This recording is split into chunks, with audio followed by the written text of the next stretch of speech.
Good afternoon, delegates. I'm Ruthi Rajan, Deputy Editor of The Oath Legal Magazine. For those of you who are joining us for the first time, the Oath GC Talk webinar series is an initiative by The Oath Magazine. Thank you for joining us for the session, which is in association with the law firm Charles Russell Speechlys. The session will focus on navigating insolvency, risks, strategies, and remedies, led by partner William Reichert.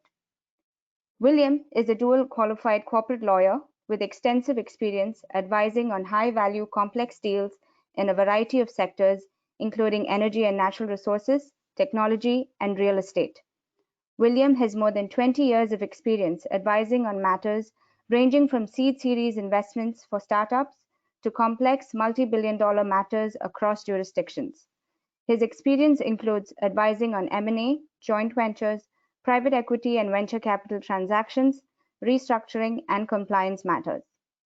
I'll give you a quick overview of our session this morning. The financial pressures arising from the pandemic have pushed a large number of companies to the brink of insolvency, and this situation is likely to continue for the foreseeable future. This can have a chain reaction as solvent companies, which are suddenly dealing with insolvent customers and suppliers, can quickly find themselves in financial difficulty. In this webinar, William Reichert will address a number of pressing concerns that almost every company is facing today, ranging from identifying which of your counterparties may already be insolvent or close to it, strategies for dealing with insolvent counterparties, and defensive strategies if your own company is facing insolvency. William will lead the session for the first half, and this will be followed by the Q&A session. Some of you have sent in your questions in advance. Thanks for that. The questions will be addressed in the course of the session as much as possible. There is also an option on the right side of your panel on both the laptop and the phone to type and send in your queries. We request you to send in queries that are relevant to our discussion today. Over to you, William. Thank you. Thank you, Ruthi, and thanks to everyone for joining today. Crazy times, of course, and it's difficult for everyone. Most people who are dealing with issues these days are not actually going to end up in formal insolvency proceedings, fortunately. But I think everyone is going to be dealing with insolvency issues, whether that is dealing with a counterparty or for your own company's potential insolvency. And as Ruthi mentioned, the problem with insolvency is it can have a snowball effect. If all of a sudden your clients can't pay, then you may not be able to pay. Next slide, please.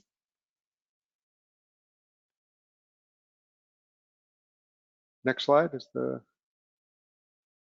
we go. So today what we're going to talk about are some tips to hopefully avoid insolvency. We're going to look at how to protect your position against counterparties that are struggling, how to deal with your creditors if your company is struggling, and also how to protect your directors from liability. We're not going to cover the UAE insolvency regime for the simple reason that the UAE is, of course, a unique jurisdiction in the sense that there are so many jurisdictions just within the UAE itself.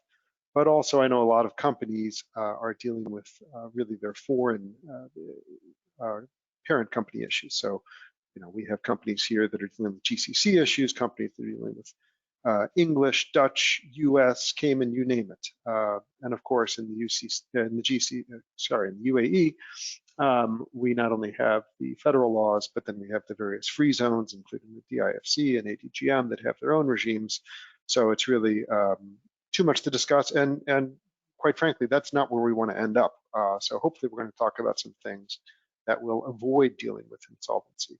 But the most important thing is that most of these issues are generally applicable across all jurisdictions.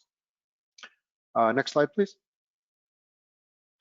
So here's a quick summary of what we're going to cover. First, identifying a company that's in distress. Second, what to do when you're facing a company that is insolvent or potentially insolvent. Next, what to do if your company is potentially insolvent, and then director's duties. Next slide. So first issue, identifying a company in distress. And this is not only the most important, it's probably the hardest thing to do. And the reason it's so hard is, first of all, it's not always going to be clear when a company is in distress. And second, when a company is in distress, and this can be your own company, this can be a counterparty, people may not tell the truth because they're going to be scared too. They're going to be scared that they're going to get in trouble, that they're going to lose their jobs. And so you really have to be delicate in trying to get the relevant information. Next slide. So the situation is likely to continue for at least a year and a half. Difficult to say, but it's important to be vigilant during this time and make sure that you can spot difficulties before a company faces severe problems. The earlier you do it, the better, because the earlier you do it, the more options you're going to have. You want to be able to maintain leverage, again, if you're dealing with a counterparty or if you're dealing with creditors. So the earlier you do it and the stronger the financial position, the more options you're going to have. Very important that everyone works together on this to try to identify counterparty risk, because if you don't do it soon enough, it's going to be too late. And so it's really important that the client-facing teams are working with the finance teams, the legal teams, so everyone can work together and focus on receivables and potential bad debts, and hold on to your cash. As we hear over and over these days, cash is king. And so you want to make sure to properly manage your cash flow. Next slide. So how do we identify potential warning signs? There's really no magic formula.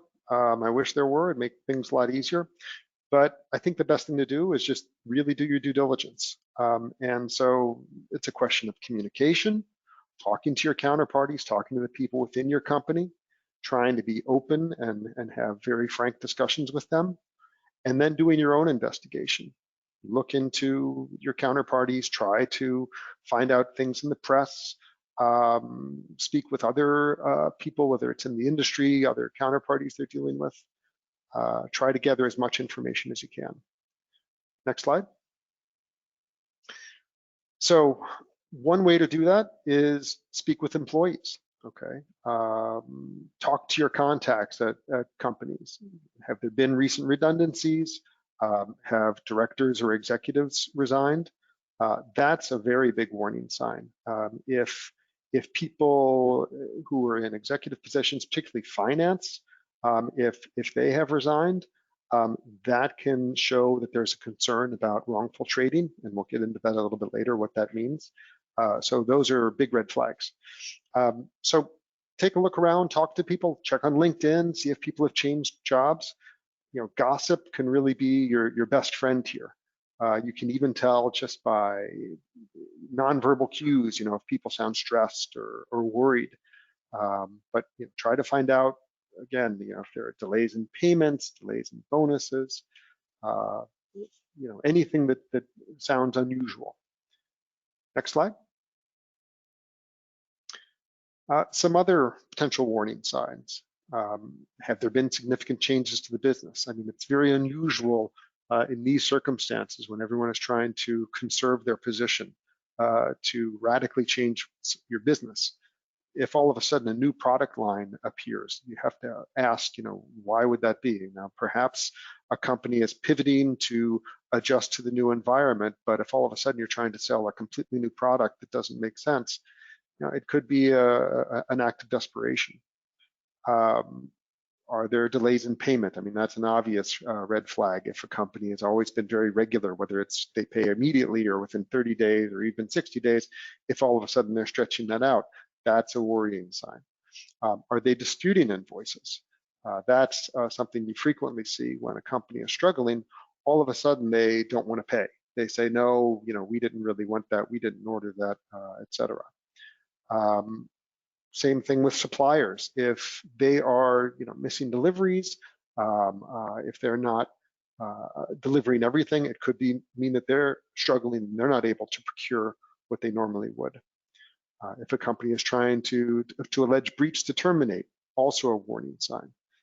You should also try to find pledges. Look in the Emirates Movable Collateral Registry or in various free zones. Try to see if have been new pledges, because that can show that there's been new funding involved, and that can be a warning sign. Next slide, please.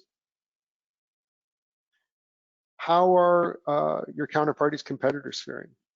How is the industry doing? Some industries are obviously really struggling, aviation, hospitality, and all of the ancillary businesses that work with those industries. So if you have a counterparty that is in one of those industries, that should, in and of itself, should be a warning sign. Try to look at how their competitors are doing. If you're working with a company and many of their competitors are all of a sudden going under or facing difficulty, very good chance that your counterparty is too. And similarly, as I mentioned earlier, if their customers and suppliers are struggling, that can trigger this snowball effect. And so take a look at that to see if their counterparties are likely struggling. Next slide, please. So now we're going to talk about a few tips on what to do when you're dealing with a counterparty who is insolvent or may be insolvent. Next slide. First thing to do, know where you stand, okay? Take a look at all your contracts. This is a good time to do it, especially if business is maybe a little bit slow. That's a good time to start reviewing your contracts, knowing termination clauses, especially for those most material contracts. It's best to do this now before all of a sudden you're told that a counterparty can't make a payment. So don't wait for that letter or email to come saying, hey, we're having trouble. Take a look now so you know where you stand if that happens. Then if you are dealing with a company that appears to be in financial difficulty, ask about how they're doing. Know where you stand in terms of creditor ranking. If you have security, great. Most people don't. Most people, when we're just doing trading, unless you're a financial player, you're not going to have security. And if you don't have security, you're in a very vulnerable position. Next slide. So the best thing you can probably do is to renegotiate. Everyone's trying to work together to get through these difficult times, and if you want to get some value out of it, it's best to try to keep a viable business going and to keep your counterparties going. So you have to be flexible and work with them. Some ideas on renegotiating.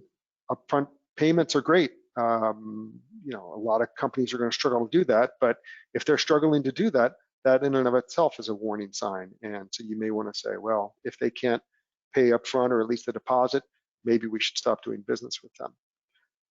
Otherwise, you can take security or get a guarantee, perhaps. A lot of companies are going to be very hesitant to do that for obvious reasons. You can shorten the payment periods. You can have them pay interest, retain title, immediate right to suspend, all sorts of things that you can do to strengthen your position. Next slide, please. I think probably the most important thing, though, is to try to be cooperative. Try to put yourself in their position. It's not going to help you to be confrontational, partly because if you're confrontational and threatening, you're probably not going to get a whole lot of information. They're probably going to be, defensive, combative, and so you want to try to work as a team with your counterparty and seek an amicable solution. In doing so, however, it's very, very important that you do not waive your rights, okay? So you have to be very careful in the conversations you have, in the correspondence you have, to make it clear that you're not waiving your rights in case there is a default. So you're probably going to be in a very strong position because your counterparty is going to be dependent on you, and hopefully they will be reasonable as well. If not, well, then you may have to get a little bit tough. And you can threaten to suspend services. You can threaten to petition for insolvency. You've got to be really careful about doing it because you don't want to actually do it, and you have to be very careful about about using those threats, because you certainly don't want your counterparty to go into insolvency, because then it's going to go back to that snowball effect we were talking about. Next slide. If you do have to threaten, though, threatening to terminate a contract can be very, very effective. And threatening to take a company into insolvency can be effective if you have to. But again, you want to be careful about doing that. But before you threaten to do that, you got to think it through. Think about if your counterparty could actually survive. If they do go into insolvency, then it's sort of game over. You're not going to have many options left. And again, if that company goes into insolvency, especially if it's a major supplier or a major customer, you're probably going to face problems too. But unfortunately, threats can be very effective. We had a situation just a couple of months ago where a client was owed a pretty large sum of money from the purchaser of its business, and they were supposed to pay it later this year, and they were very heavily affected by COVID-19. And they came and they said, you know what, we're really sorry, we're not going to be able to pay you on time. We'd like an extension. And the client was very reasonable. They said, sure, we understand, make us an offer. And they came back with an offer that was quite frankly ridiculous. They were offering to pay default interest, which is what they already owed under the contract. And we waited and went back and forth, and they offered nothing more. And so finally, we did have to threaten to sue. And when we did that, we made a very careful determination because we didn't want to push them into insolvency, but we knew they had the money to pay, at least their parent company did.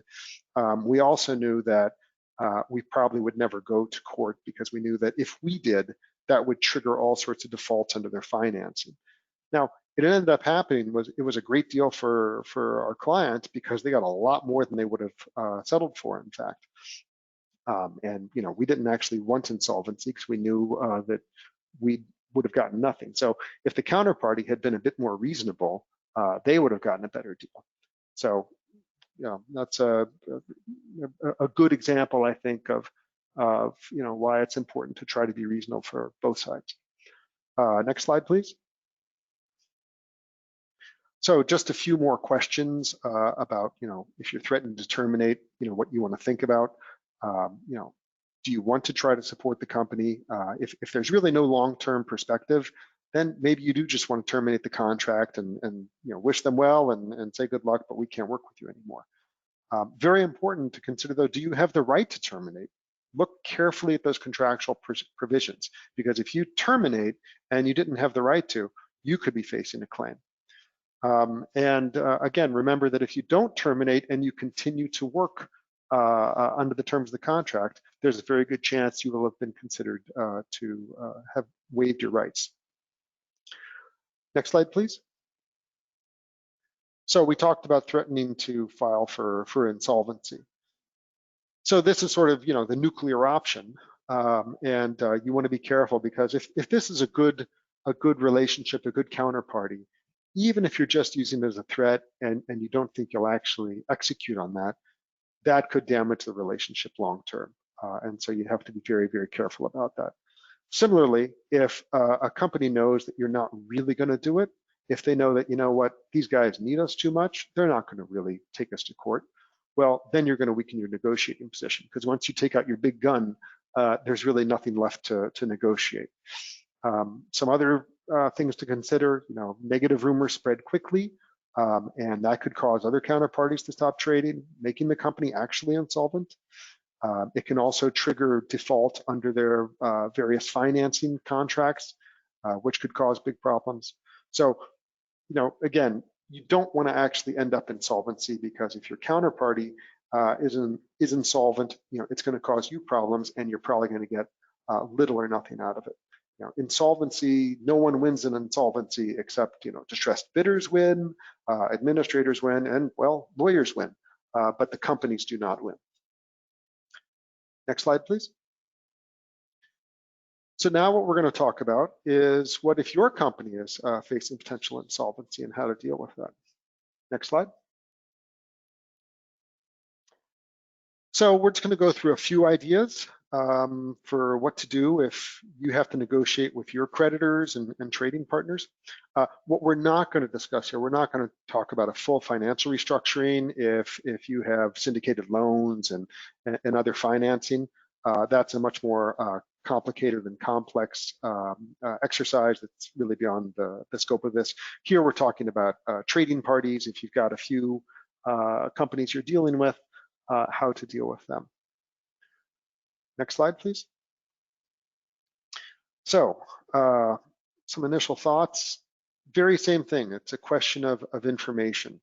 Understand what the problems are, understand your financial position, make sure you have enough information. It's again a question of due diligence. Here it's a question of internal due diligence, okay? Make sure that your finance team is being open and honest with you. Again, they may be afraid that they're going to get in trouble, but it's very important that everyone's transparent because your creditors are going to want to understand the state of finances so that they can consider what their steps might be.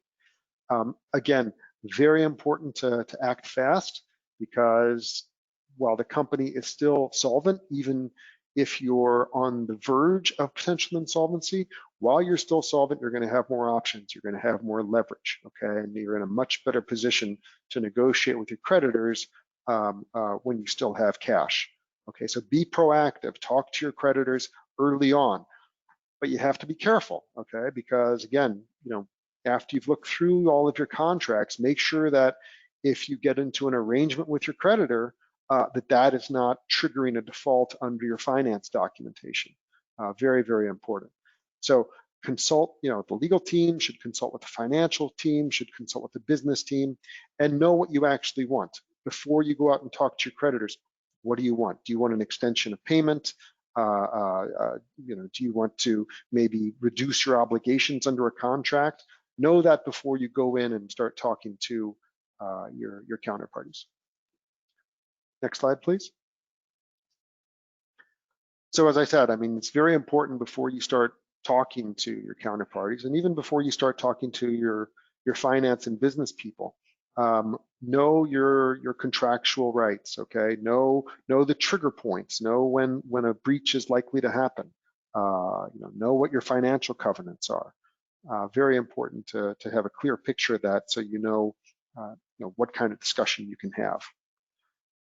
So again, some tips on how you can renegotiate, deferring or rescheduling debt payments, extending maturity dates, capitalizing interest, so where you add the interest to the principal.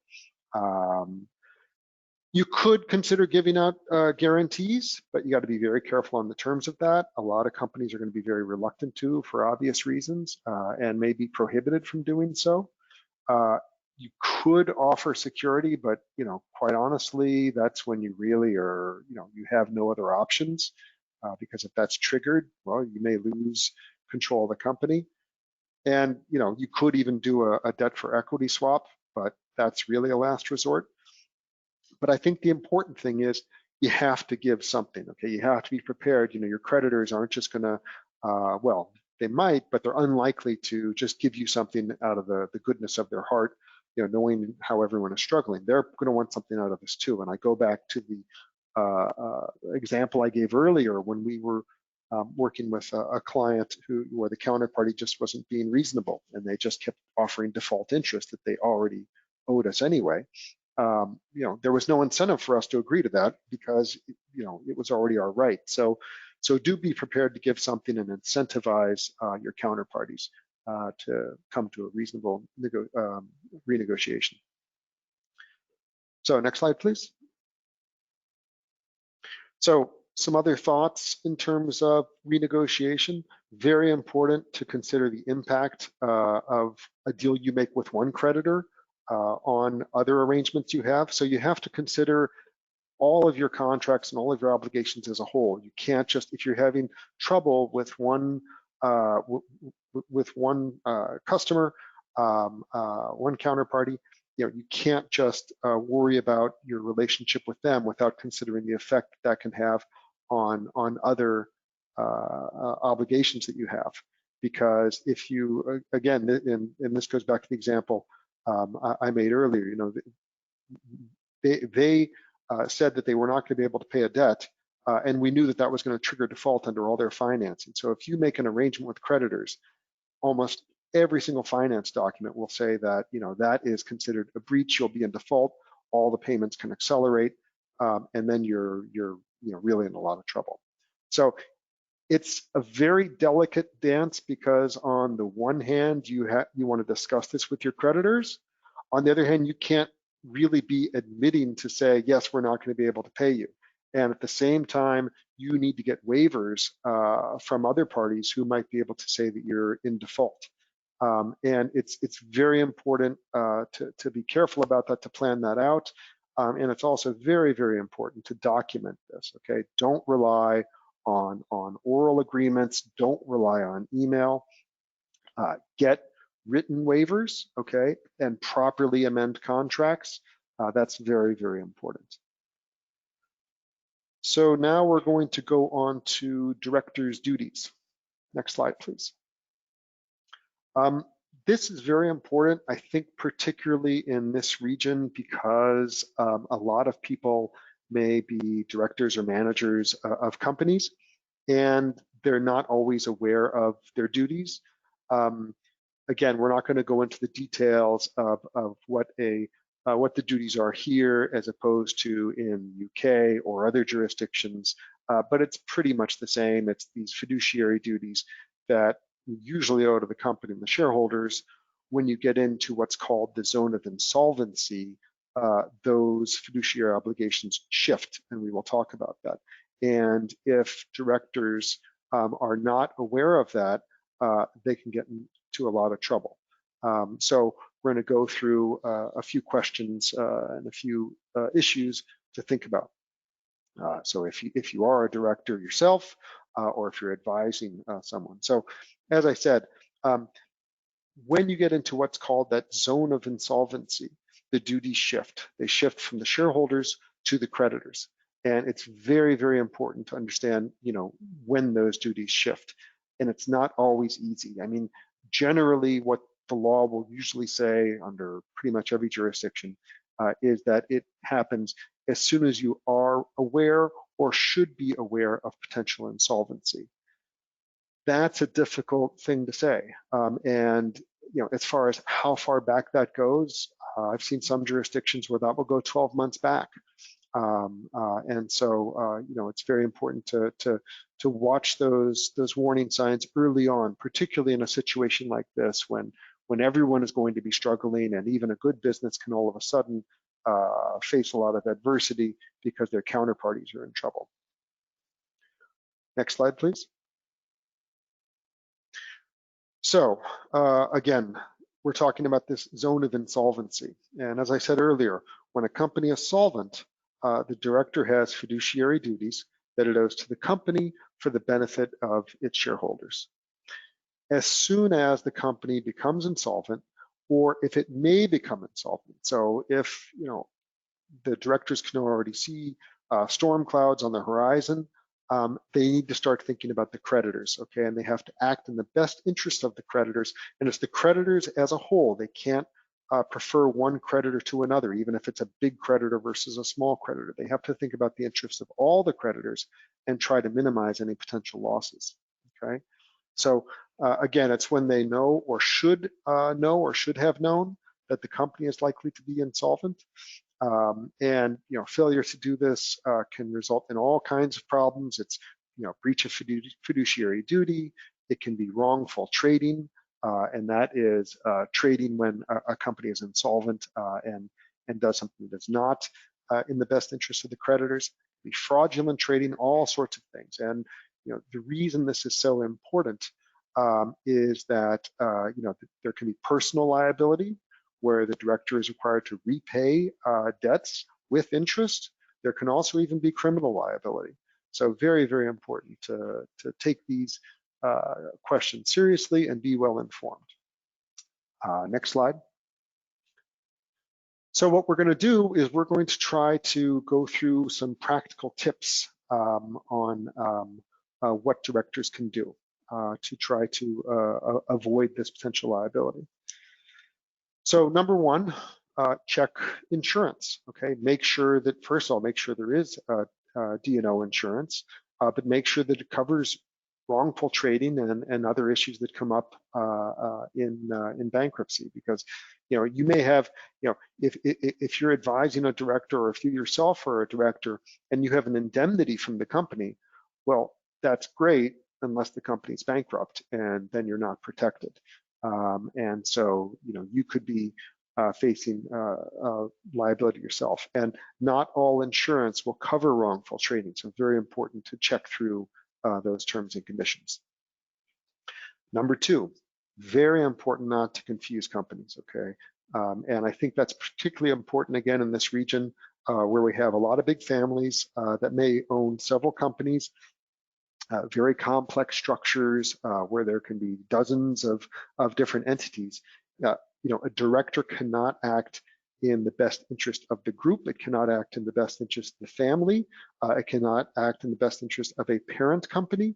It has to act in the best interest of that particular company and the creditors of that company, and the creditors as a whole. So that's very, very important. Number three, very important to monitor the situation. So going back to what I was talking about earlier, very important to have a very clear line of communication with the finance people, with the business people, have a clear and up-to-date understanding of the financial position, of the trading position, of how counterparties are doing. You really want to have very frequent updates. When things get really bad, those updates, maybe they should be daily, maybe even more than daily when things are really, really bad. But that's very important. So point number four, obviously obtain professional advice, okay? If there's any doubt at all, speak to a lawyer, but speak to your financial advisors, perhaps speak with a company that is specialized in restructuring. And one thing that's important is it's not enough just to get the advice. You got to follow it. In some ways, the best client to have is one who comes to you for your advice. They pay you for it, and then they don't follow it, and they come back to you, and they then ask you to help them when they're in litigation. That's not what I like to see. But all sorts of times, people will get the advice, but very, very important to then set in place a plan to follow that advice so you can avoid these problems. Next slide, please. Number five, again, act quickly, okay? You need to respond to problems quickly. Make sure that issues are fully discussed and a plan is put in place at regular board meetings. Again, depending on the situation, board meetings may have to become more frequent. If you were having quarterly board meetings, that may shift to monthly, it may shift to weekly board meetings. But very important that there is very frequent discussion. And that leads to the next point, is creating a paper trail. Very important that it can be demonstrated that the directors have considered the issues, they've taken legal advice, they've talked with their financial advisors, and that any decisions they make are based on all of that input. If God forbid, you do get into a situation where a director is being accused of wrongful trading, this is going to be how they protect themselves. So you can't do enough in terms of documenting all of this, which leads to the next question. If all of the directors are moving in one direction and one or more directors disagrees and they are being outvoted, very important to document that. So it may be appropriate for that director to draft a memorandum to the board, setting out the views, talking about the advice that was taken, and have that entered into the minutes of the board meeting so it's clear that that dissent was voiced to the other directors. Next slide, please. As I mentioned before, it's very important that you deal with the creditors as a whole. You can't deal with one creditor preferentially to another. So that's something that's very important. If you do start disposing of assets, very important that they're properly valued.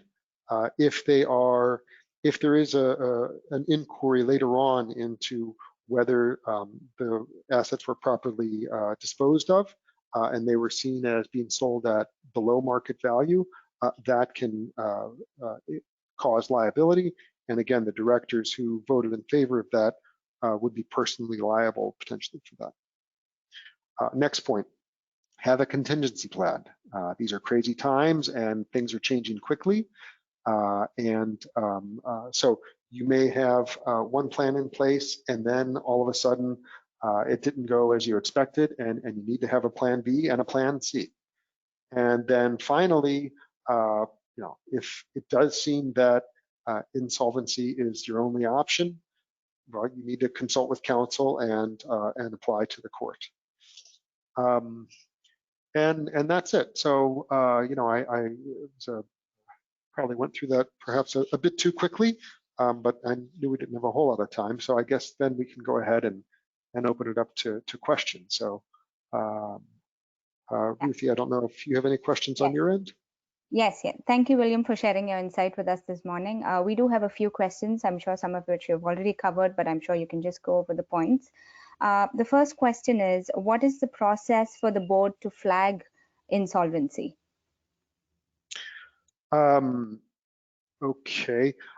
I mean, I assume that question is referring to when a board is looking at its own company's potential insolvency. There's no real one process, at least not in my experience. Again, it's going back to what I was talking about before. It's a question of due diligence, speaking with your counterparties, doing some investigation, looking at industry trends. So getting as much information as you can. I mean, generally speaking, again, you have to look at the law in each particular jurisdiction. But for the most part, in almost all jurisdictions, there are two tests for insolvency. One is called the cash flow test, and that's very simple. It's just can a company meet its liabilities as they fall due? And the other test is the balance sheet test, and also a very simple one. Do the assets exceed the liabilities? If the answer to either one of those is no, so a company can't meet its liabilities as they fall due, or the liabilities exceed the assets, then technically the company is insolvent. Okay, so it's as simple as that, I suppose. I guess the more important thing is going back and trying to foresee when that could happen. Again, in some jurisdictions, that look back period can go as far as 12 months. So speak with your finance team, understand what's going on in the industry, understand when your counterparties are struggling, and document everything. And again, meet and discuss regularly, have regular board meetings, have more frequent board meetings. I think that's the only process really for the board, is just to be proactive and to document the fact you're being proactive. Thank you, William. The next question is, can a lender initiate an insolvency process against a borrower? If so, how will it be initiated?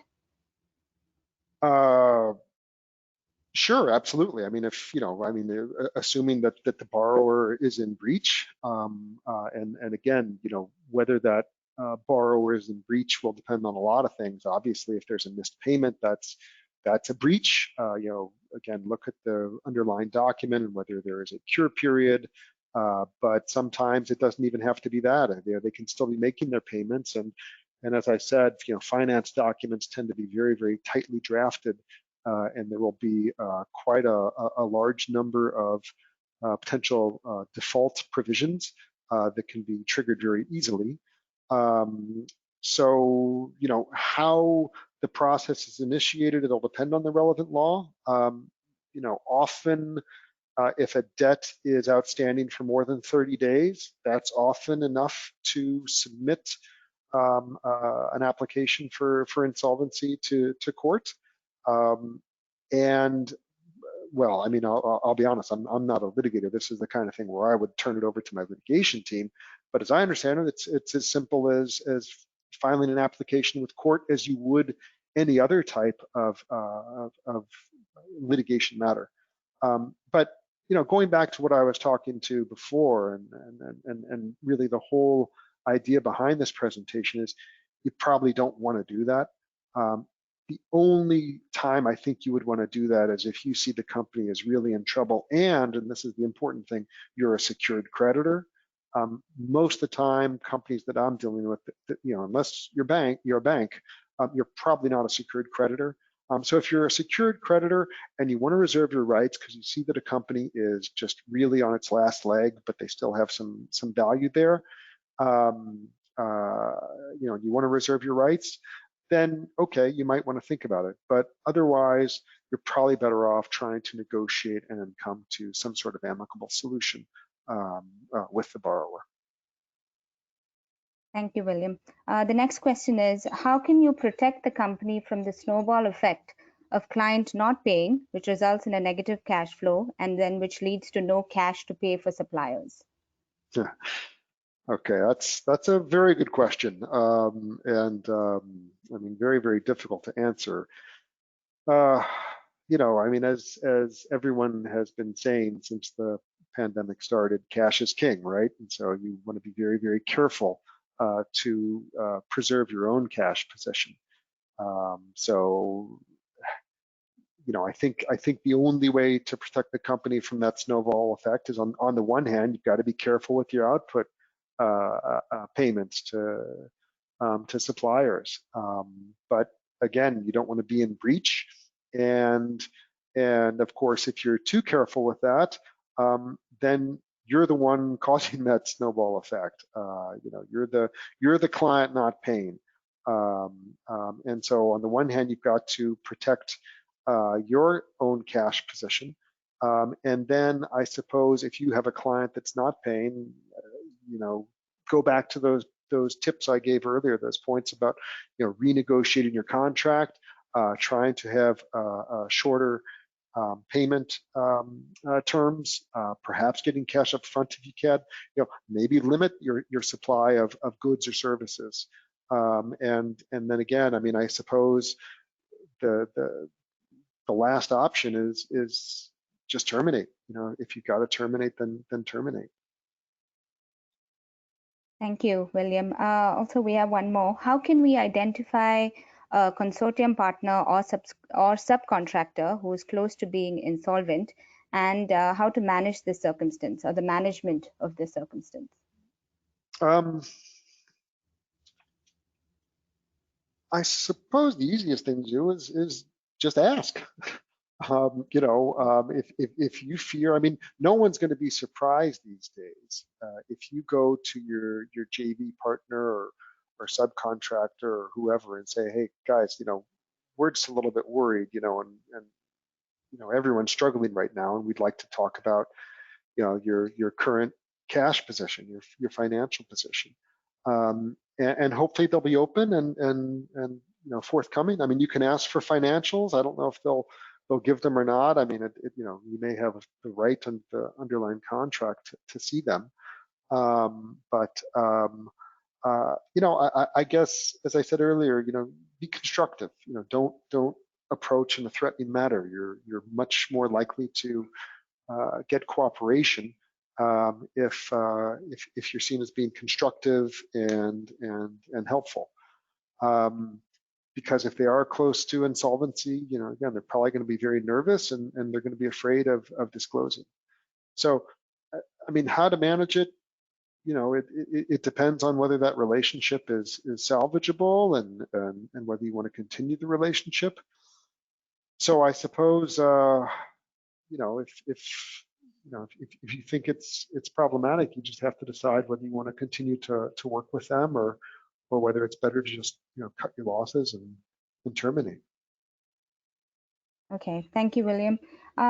Is there anything else that you'd like to go over? I think there have been a couple of questions that came in. Let's see, here's one. I'll just read it off. I don't know if this is visible to everyone or not. In a situation where a client is clearly undergoing financial difficulties, most probably already in an insolvent situation, and proceeds without any grounds whatsoever to encash bonds from subcontractors to obtain liquidity, criminal responsibility of the manager seems quite clear. What would be the grounds for such criminal filing? That's a good question. I'm not, again, going back to what I was saying earlier, it depends on what jurisdiction we're talking about. If it's the UAE, yeah, I'm pretty sure there is probably I'm pretty sure there's criminal liability under any jurisdiction. I mean, that could just be, it could just be fraud. It could be fraudulent trading. But yeah, I would think if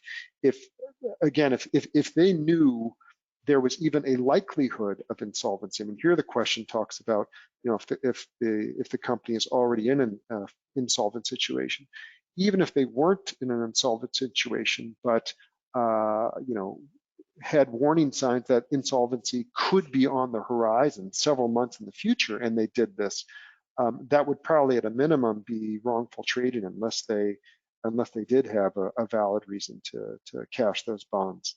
But if they didn't, yes, I mean, there probably would be criminal liability, and also there's going to be personal liability from those managers to reimburse the bonds.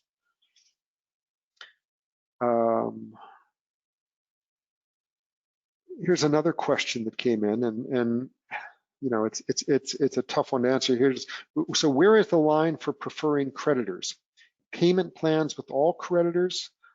Some negotiate better than others. Is that preferential treatment? That's a good question. I mean, it's going to depend on every case, of course. I think that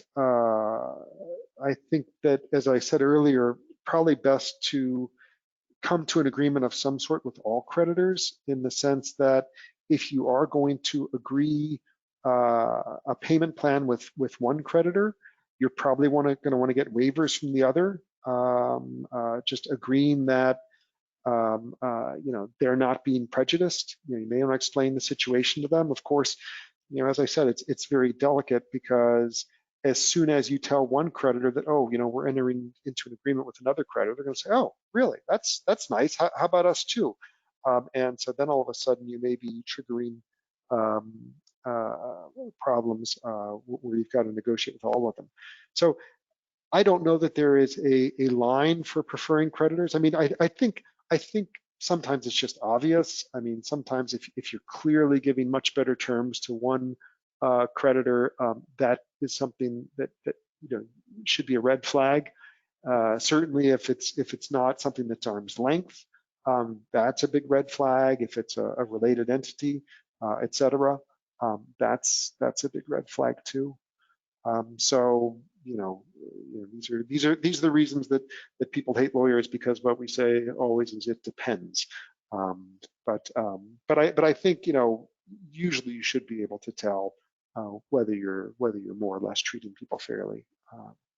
So I don't know if there were any other questions. No, we've come to the end of our questions, and we are in good time as well. So thank you, William, for taking us through the topic this morning, and also on offering your insight on navigating insolvency during the crisis. If you have any closing remarks or anything, you can go ahead. Otherwise, we can, yeah. Yeah, no, I mean, well, I guess I'm sorry it didn't go on quite as long as I thought. Perhaps I went through it a little more quickly, although I guess I always work on the assumption that people are never too upset when things end a little bit earlier than planned. So thanks for giving me the opportunity. I hope it was helpful, insightful, and yeah, I just wish everyone a good day. Yeah, thank you, William. Our sincere thanks also to the firm, Charles Russell Speechlys, and to William again for leading the discussion. Also to Hoda, Emma, Sunil, and Sandhya for their support in ensuring a seamless session. Thank you for joining us this morning. Thank you for your time. We wish you good health. Have a great week. Thank you.